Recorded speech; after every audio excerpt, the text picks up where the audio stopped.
In today's video, I'm going to teach you how to remove null in Looker Studio.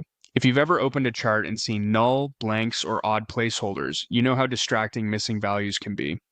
The good news is you can control exactly how those gaps appear, so your audience sees a clean, consistent story without guessing what a missing value means.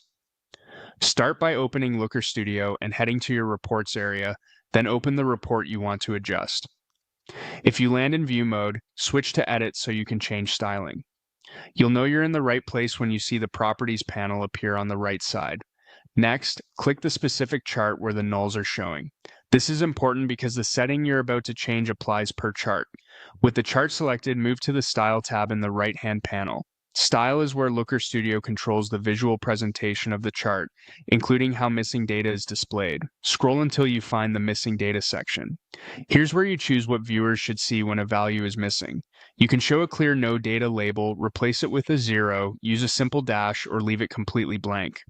Each option serves a purpose. No data is the most explicit and is great when you want to be crystal clear that the value isn't available. A 0 can be useful for metrics where treating absence as 0 makes sense visually, but be cautious.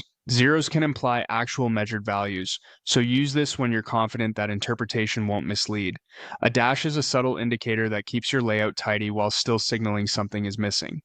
And leaving it blank offers the cleanest look, which can be ideal for tables and scorecards where you don't want gaps to draw attention. Take a moment to pick the option that best fits your audience and the type of chart you're using. Remember, this is a display choice. It doesn't change your underlying data source. For consistency, match the same convention across similar charts in your report. When you're done, go to the top of the report and open the three-dot menu. Click Refresh Data to clear any cached results and ensure your changes are reflected immediately. Give the report a quick scan to confirm the nulls now appear exactly as you intended. That's it. By adjusting the missing data setting in the Style panel and refreshing, you've removed visual clutter and made your charts easier to read and interpret. Thanks for watching, and happy reporting.